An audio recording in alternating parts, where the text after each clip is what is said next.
The flax was in full bloom. It had pretty little blue flowers as delicate as the wings of a moth, or even more so.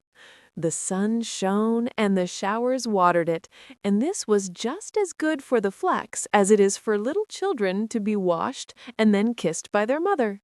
They look much prettier for it, and so did the flax. "People say that I look exceedingly well," said the flax, "and that I am so fine and long that I shall make a beautiful piece of linen. How fortunate I am! It makes me so happy. It is such a pleasant thing to know that something can be made of me. How the sunshine cheers me, and how sweet and refreshing is the rain. My happiness overpowers me. No one in the world can feel happier than I am." "Ah, yes, no doubt," said the fern, "but you do not know the world just as well as I do, for my sticks are knotty." And then it sung quite mournfully, "Snip, snap, snorri, bass, lurry, the song is ended." "No, it is not ended," said the flax. "Tomorrow the sun will shine, or the rain descend. I feel that I am growing. I feel that I am in full blossom. I am the happiest of all creatures." Well, one day some people came who took hold of the flax and pulled it up by the roots. This was painful. Then it was laid in water as if they intended to drown it, and after that placed near a fire as if it were to be roasted. All this was very shocking. "We cannot expect to be happy always," said the flax. "By experiencing evil as well as good, we become wise." And certainly there was plenty of evil in store for the flax. It was steeped and roasted and broken and combed. Indeed, it scarcely knew what was done to it. At last it was put on the spinning wheel. Whir, whir went the wheel so quickly that the flax could not collect its thoughts. "Well, I have been very happy," he thought in the midst of his pain, "and must be contented with the cast." And contented he remained till he was put on the loom and became a beautiful piece of white linen. All the flax, even to the last stalk, was used in making this one piece. Well, this is quite wonderful. I could not have believed that I should be so favored by fortune.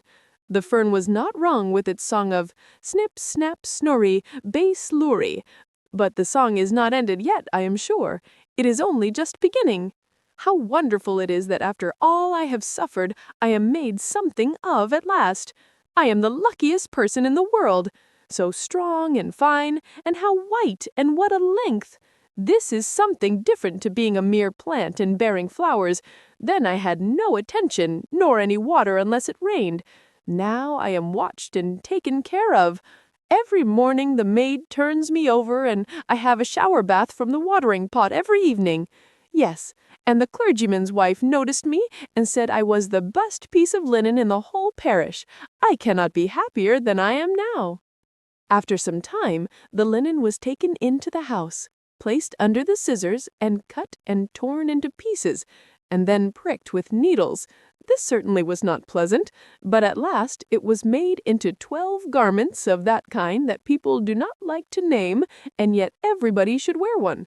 "See now, then," said the flax, "I have become something of importance. This was my destiny. It is quite a blessing. Now I shall be of some use in the world, as everyone ought to be. It is the only way to be happy.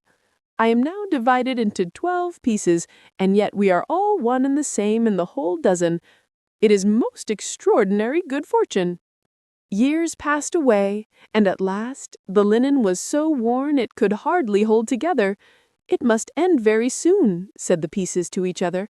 "We would gladly have held together a little longer, but it is useless to expect impossibilities." And at length they fell into rags and tatters, and thought it was all over with them, for they were torn to shreds, and steeped in water, and made into a pulp, and dried, and they knew not what besides, till all at once they found themselves beautiful white paper. "Well, now this is a surprise, a glorious surprise too," said the paper. "I am now finer than ever, and I shall be written upon, and who can tell what fine things I may have written upon me? This is wonderful luck." And sure enough, the most beautiful stories and poetry were written upon it, and only once was there a blot. which was very fortunate. Then people heard the stories and poetry read, and it made them wiser and better. For all that was written had a good and sensible meaning, and a great blessing was contained in the words on this paper. "I never imagined anything like this," said the paper. "When I was only a little blue flower growing in the fields, how could I fancy that I should ever be the means of bringing knowledge and joy to man? I cannot understand it myself, and yet it is really so. Heaven knows that I have done nothing myself but what I was obliged to do with my weak powers for my own preservation, and yet I have been promoted from one joy and honor to another. Each time I think that the song is ended, and then something higher and better begins for me. I suppose now I shall be sent on my travels about the world, so that people may read me. It cannot be otherwise. Indeed, it is more than probable, for I have more splendid thoughts written upon me than I had pretty flowers in olden times. I am happier than ever." But the paper did not go on its travels. It was sent to the printer, and all the words written upon it were set up in type, to make a book, or rather many hundreds of books. For so many more persons could derive pleasure and profit from a printed book than from the written paper. And if the paper had been sent around the world, it would have been worn out before it had got halfway through its journey. "This is certainly the wisest plan," said the written paper. "I really did not think of that. I shall remain at home and be held in honor like some old grandfather, as I really am to all these new books. They will do some good. I could not have wandered about as they do. Yet he who wrote all this has looked at me as every word flowed from his pen upon my surface. I am the most honored of all." Then the paper was tied in a bundle with other papers and thrown into a tub that stood in the wash-house. "After work, it is well to rest," said the paper, "and a very good opportunity to collect one's thoughts. Now I am able, for the first time, to think of my real condition, and to know oneself is true progress. What will be done with me now, I wonder? No doubt I shall still go forward. I have always progressed hitherto, as I know very well." Now it happened one day that all the paper in the tub was taken out and laid on the hearth to be burned. People said it could not be sold at the shop to wrap up butter and sugar because it had been written upon. The children in the house stood around the stove, for they wanted to see the paper burn, because it flamed up so prettily, and afterward, among the ashes, so many red sparks could be seen running one after the other, here and there, as quick as the wind. They called it seeing the children come out of school, and the last spark was the schoolmaster. They often thought the last spark had come, and one would cry, "There goes the schoolmaster!" But the next minute another spark would appear, shining so beautifully. How they would like to know where all the sparks went to! Perhaps we shall find out some day, but we don't know now.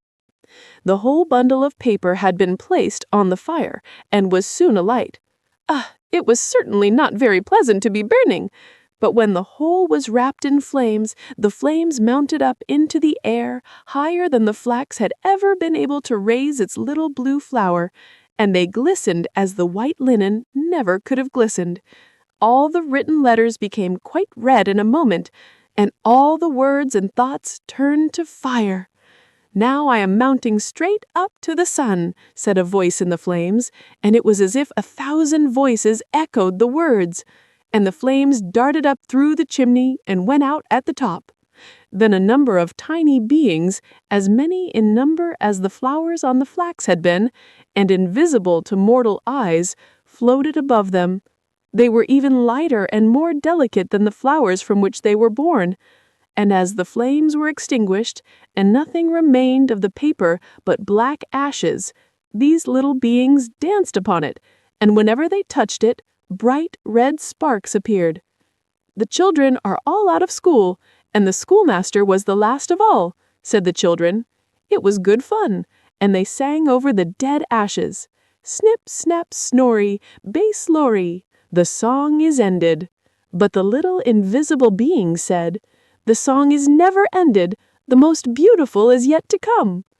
But the children could not hear or understand this, nor should they, for children must not know everything.